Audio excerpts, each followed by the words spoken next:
नया फिर दिन हुआ,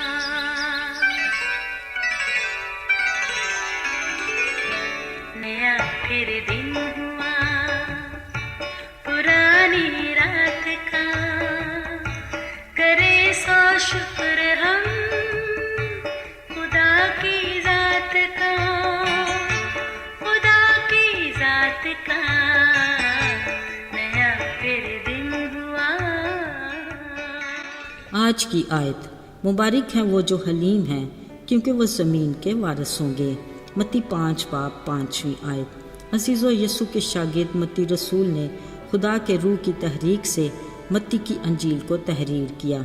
मत्ती रसूल वही रूमी सरकार का टैक्स ऑफिसर है जो कफरनहूम के फाटक पर एक चौकी पर बैठा टैक्स वसूल किया करता था।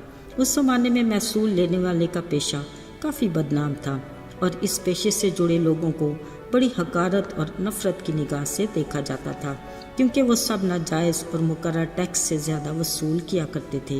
यहूदी ऐसे लोगों को गद्दार कहते थे, इसलिए उन्हें ना इबादत खानों में आने की इजाज़त थी, ना उनका पैसा हदिये और खैरात के लिए काबिल कबूल था। मत्ती टैक्स ऑफिसर अपनी ज़िंदगी के बारे में अक्सर गौर गौस करता। वो सोचता, यीशु जो सबके गुनाह मुआफ़ करता है शायद उसे कभी मुआफ़ नहीं करेंगे। मगर एक दिन उसकी सोच के बरक्स यीशु ने उसे टैक्स चौकी से उठाया और अपने पीछे आने का हुक्म दिया, जिसको मत्ती ने फ़ौरन कबूल किया। अजीज़ो, अब मत्ती अपनी तमाम तार सलाहियतों के साथ यीशु की खिदमत के लिए तैयार था। उसने यीशु मसीह की रफ़ाकत में रहकर उसकी ज़मीनी ज़िंदगी के बारे में एक एक वाक़या को भरपूर तरीके से तहरीर किया। याद रहे, मत्ती रसूल के अलावा मरकस, लूका और यूहन्ना रसूल ने भी यीशु मसीह के ज़मीनी ज़िंदगी के वाक़यात को नहायत महारत और ख़ूबसूरती से तहरीर किया। मगर यीशु मसीह का पहाड़ी वास जो मशहूर, दिलपसंद और उनकी तालीम का गोया अर्क समझा जाता है, वो सिर्फ मत्ती रसूल ने ही तहरीर किया। ये हिस्सा मुबारकबादियाँ कहलाता है और हर मुबारकबादी खुद यीशु की अक्कास और तस्वीर पेश करती है। पहली दो मुबारकबादियों में दिल के गरीब को मुबारक कहा गया है क्योंकि वो आसमानी बादशाही में शरीक होंगे। गमगीन को इसलिए मुबारक कहा गया क्योंकि वो आसमानी बादशाही में शरीक होंगे। गमगीन दिल को इसलिए मुबारक कहा गया कि वो भरोसा और यकीन रखे कि खुदा उसकी तसल्ली और उसकी उम्मीद है। अजीज़ो, आज की तीसरी मुबारकबादी में कहा गया है कि मुबारक है वो जो हलीम है क्योंकि वो ज़मीन का वारिस होगा। ये सरापा यीशु की तस्वीर है। हकीकी हलीमी सिर्फ़ और सिर्फ यीशु मसीह का खासा है। वो हलीम बने हम गुनाहगारों के लिए अपनी इलाही शान शौकत, जलाली ताज और तख्त को छोड़ा और नजात के मिशन को तकमील तक पहुँचाने और खुदा से इंसान के दोबारा मेल कराने के लिए दुनिया में आए। अपनी ज़मीनी ज़िंदगी में उन्होंने हर कदम पर अपनी हलीमी को ज़ाहिर किया और आखिरी फसा पर अपने शागिर्दों के पाँव धोकर हलीमी का बेमिसाल नमूना पेश किया। ऐसा दरस जो दुनिया की किसी किताब में नहीं मिलता।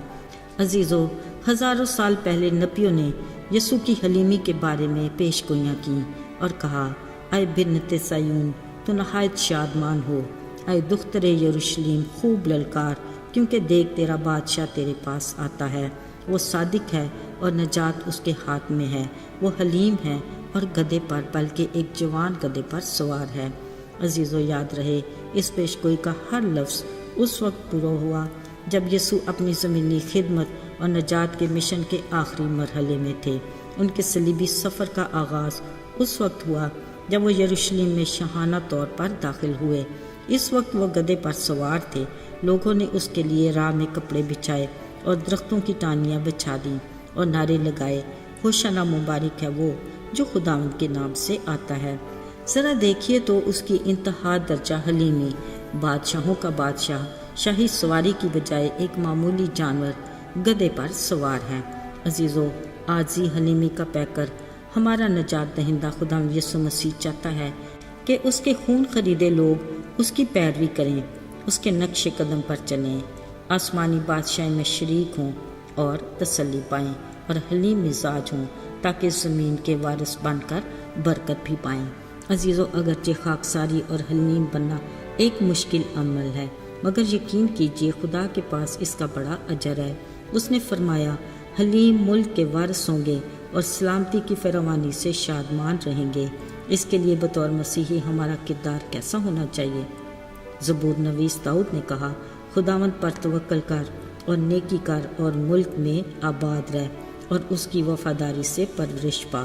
یسوع نے یہ بھی فرمایا، حلیم شخص مبارک ہے، وہ زمین کا وارث ہوگا۔ ذرا سوچیں، اگر ہمارے اخلاق و کردار میں حلیمی ہوگی تو یہ خدا کی طرف سے کتنی خوشی کی اور بابرکت بات ہے، ہمارے لیے اعلیٰ اعزاز اور اجر بھی بڑا۔ آئیے خدا سے اپنے لیے حلیمی کی صفت کو مانگیں تاکہ ہم بابرکت ہوں۔ آئیے دعا کریں۔ اے آسمانی باپ خدا، لشکروں کے رب، قادر مطلق خدا، تو کس قدر عظیم ہے۔ تو جو بادشاہوں کا بادشاہ ہے، اپنی شان و شوکت اور جلالی شان کو چھوڑ کر ہم گناہ گاروں کے لیے حلیم بنا۔ ہمیں اپنے نقش قدم پر چلنے کی توفیق عطا کر، ہمیں اپنے بڑے فضل سے عاجز اور حلیم بنا۔ ہمیں اپنے فضل سے حلیمی کی صفات عطا کر تاکہ ہم بابرکت ہوں۔ یسوع کے جلالی اور فتح مند نام میں آمین۔